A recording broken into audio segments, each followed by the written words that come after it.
An epic island battle goes on in this episode of Gundam Build Divers, which proves yet again that despite the fact that SD Gundams are cute and adorable, they can be surprisingly badass.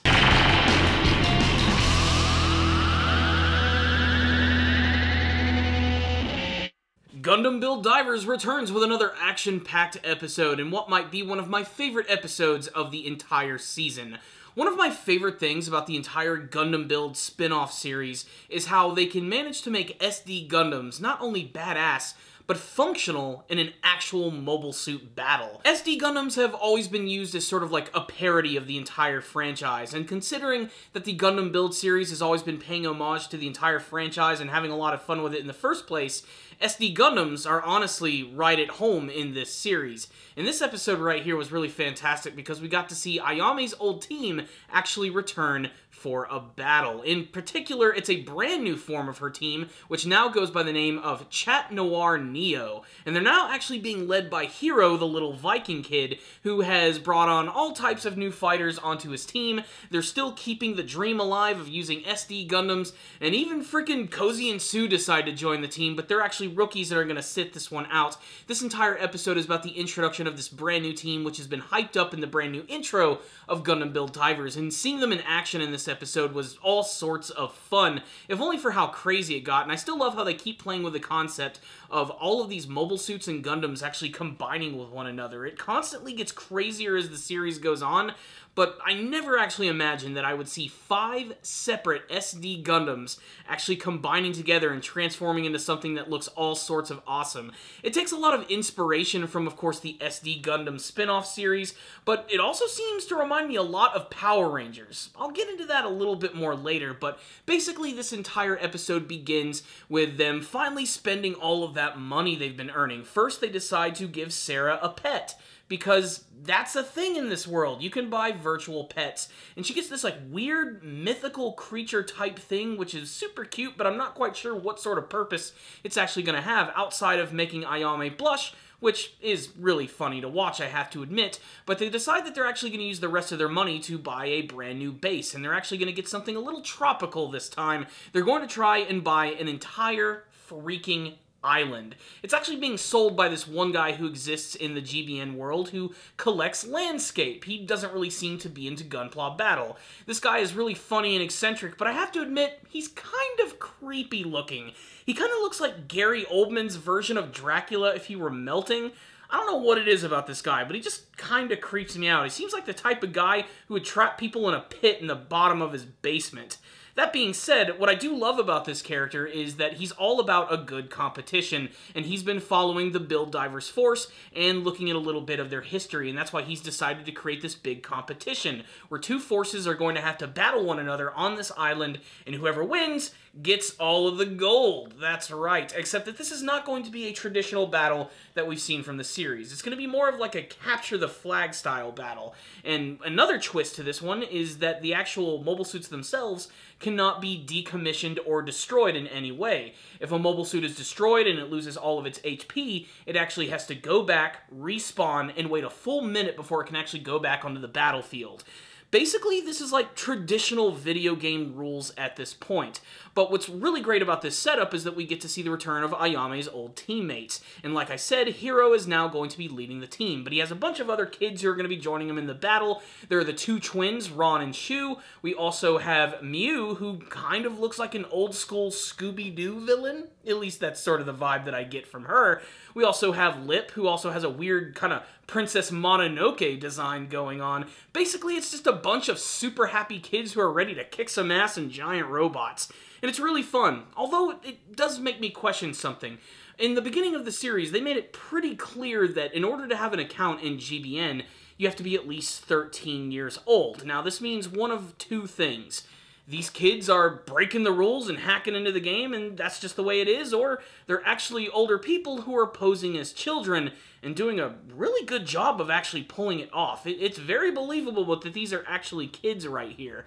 What I do love is that Hiro's reunion with Ayame is very bittersweet and fun. They're very happy to see each other. Ayame is also happy to know that her old team is still moving on and trying to make a better name for itself by bringing in more people with a lot more positivity. It's also really cool to see the Gundam Pope yet again make his grand return, but like I said, they don't really get to do anything. But what's really great about this battle is that they all take it very seriously, and this episode was really fun to watch, especially all of the tactics and a lot of the funnier moments in this episode. Despite the fact that these children are using SD Gundams, they're very good at using them in battle and take advantage of their small size to go up against build fighters. Basically, you're looking at a lot of speed going up against a lot of power. There's big weaknesses and advantages on both sides, and watching them all fight and utilize their strategies is definitely one of the best things about this episode right here. It's also worth mentioning that this episode has a lot of funny moments, and I would dare say that my favorite things about this episode actually involve the character of Momo and her Momo Kapul. She was definitely the star of this episode, and spoiler warning, she's actually the one who's responsible for allowing the Build Divers team to actually win. How does that happen? Well, a funny little thing happens. At the beginning of the battle, we get to see that she's just sort of hanging out in the water casually, which already is a really funny image, but the minute that she gets out, she's immediately attacked. And throughout most of the episode, every single time that she respawns, the minute that she takes off, she gets shot down. Basically, someone's camping at the spawn point, which I think is pretty damn funny. But it's all basically a lead-up to seeing the Chat Noir Neo team actually combine all of their SD Gundams together. One, I love the design of all their SD Gundams. They're instantly recognizable, and some of them are very classic. But when they actually do combine together, I thought that it was going to make a more traditional-looking Gundam, but no, it's actually still kind of giant and blocky and ridiculous looking, but at the same time, really awesome. And this is where the Power Rangers reference comes in, because they're actually able to combine all of their weapons into one. This allows them to actually combine all of their power into one and just output it all at once in a giant beam of glory. Now, while this transformation is really cool and it gives them a lot of power to go up against the Build Divers force, it does have one major weakness. All the Gundams are together, so if you can manage to take them all out at once, they're not going to be able to do anything. And we finally get to see the return of some soccer skills, and we've got a nice combination attack from both Momo and Riku. Probably one of my favorite scenes from the entire series, where the small Haro actually ejects from the Momo Kapul. This is followed by the 00 Diver Sky, kicking this thing directly through the Super Shock Gundam, destroying it and all of their mobile suits at once, forcing them to all have to respawn at the same time, which will give them the distinctive advantage of finding this flag. Now, at first it almost seems like it's just going to be a race to the finish, a photo finish, if you will, to actually get that flag. But the thing is, when Riku actually ended up kicking that Haro from the Momo Kapul, it sent it flying really close to their flag. And the final shot of this battle is of this tiny little Haro grabbing this flag unceremoniously, allowing the Build Divers force to win. The episode ends with both teams getting to know one another, becoming really close friends, and ending on the power of friendship. But make sure to stay tuned for the post-credit scene of this episode. I actually didn't even mention in the last episode there was a post-credit scene with this weird-looking, ominous bird-like creature. I'm not sure what its purpose actually is right now, but they show it again at the end of this episode as it's looking into this cave where all of these electrical shocks are going off.